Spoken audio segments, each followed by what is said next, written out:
Hello and welcome back to the Energy Connect studio at ADIPEC 2025, where my next guest is Scott Parent, Vice President and Field CTO at ANSYS. Thank you so much, Scott, for joining us today at the Energy Connect studio. Great to be here. Can you talk to us about ANSYS, what it is and what it does? So ANSYS is a 50-year-old company. It originally came out of the nuclear industry. And ANSYS is focused on all things physics, computational physics, from optics to metals, to fluid mechanics, electromagnetics, all of these different types of physics. And ANSYS supports every industry. So you think about hypersonic travel and space travel, or automobile crashing or testing. Here in the oil and gas space, awful lot around things like heat exchangers and rotating equipment like gas turbines. So ANSYS helps our customers, now acquired by Synopsys, from chip to ship, we like to say, systems to chip. And I expect that we'll be talking more about how we can help this industry move faster with some of the capability we deliver. Now the energy trilemma, which we constantly talk about, it's Yeah. here and it's real. Yeah. How's ANSYS and its simulation technologies helping overcome the challenges of that? Well, look, I mean, the first thing is efficiency. And we talk a lot about efficiency in every industry. There's a price to efficiency. Usually it's a cost of fuel, sustainability, emissions, CO2 emissions, or greenhouse gas emissions. But efficiency really, we believe we can get to almost 40% of the Paris Accord just by improving the products that we use today. And I use a couple of examples quite often because they're relatable. So in the aerospace industry, for example, if you've ever flown, you see these little winglets on the end of the aircraft. Those winglets were derived not in a wind tunnel. They were derived computationally 20 years ago on a laptop or workstation by a fluids engineer. That's 5% reduction in drag or $10 billion a year in fuel. One invention, one industry. Another simple example is a customer of ours in Denmark, number one in the world in water pumps, called Grundfos. Water pumps are 10% of the world's electricity. These folks, over the course of the last decade, using systems of systems design, computational engineering, have improved their water pump efficiency by 80%. 80%. 10% of the world's electricity is water pumps. They've improved their efficiency by 80%. So we believe the first is efficiency. The second is sort of traditional, reliability, uptime. Many of the conversations I have with customers here is, what will happen to my product if? What will happen to my system over time when these things, fouling, corrosion, how do those things affect the long-term, if you would, viability, the cost of maintenance, but also the reliability of my product, safety included. And then the last pillar really is this discussion around low carbon energy. So all of these new technologies we're looking at, not just solar and wind, but hydrogen combustion, fusion, small modular reactor. How do I get these to market faster with less risk? And frankly, if I do computational work and do less physical testing, I get there faster, lower cost, and I can test against millions of different variations. And Bill Gates did a nice job talking just about that with his company or his focus in breakthrough energy at CERAWeek about a year ago. Going off on the point you mentioned about low carbon technologies. Yeah. Now renewables are at various points of maturity across various sectors. How can simulation help with that and help accelerate and help with the market and the scale up?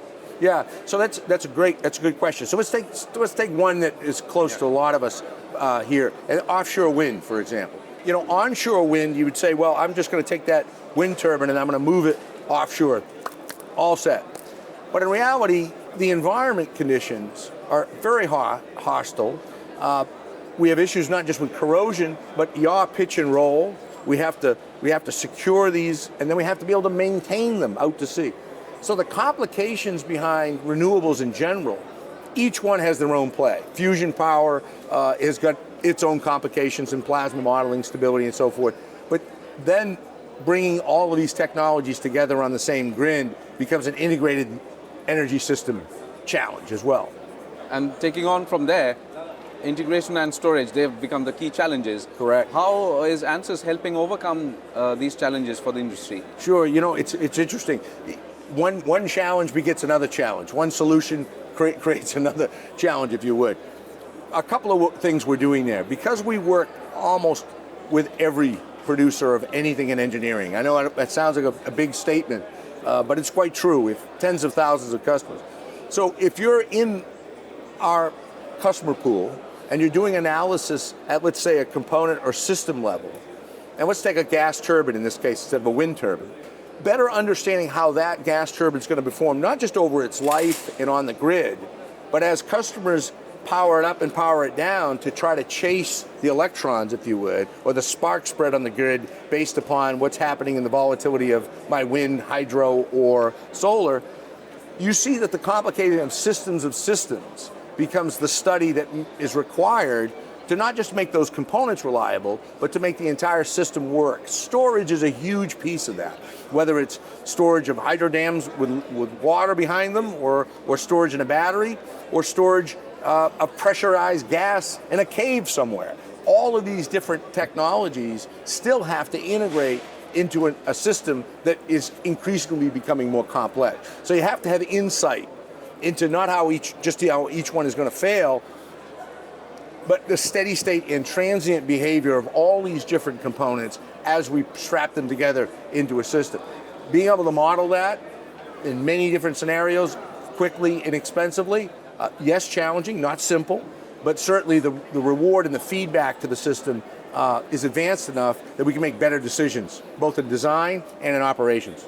Now, going back to your first point, Scott, about the legacy of ANSYS, but you're also at the forefront of breakthroughs in some of the new technologies like fusion energy. Yeah. Talk to us about that and how you're using digital twins and simulation. Sure. I was just at a Fusion AI conference in Washington 2 weeks ago, and we had all of the folks from the Department of Energy there, and most of the biggest players on planet in the fusion arena.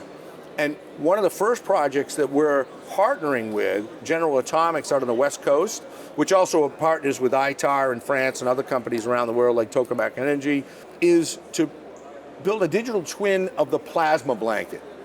So NVIDIA is helping to create visualization there and helping us to collect and visualize real data. In their test facility in California, they've done over 200,000 plasma shots over the last 40 years. And their next trick is to be able to, every time they do a physical shot, and they do 3 to 5 a day, is to be able to run hundreds of those perturbations, not just at the wall for the plasma, but the effect that will have as a digital twin on all the systems that support it.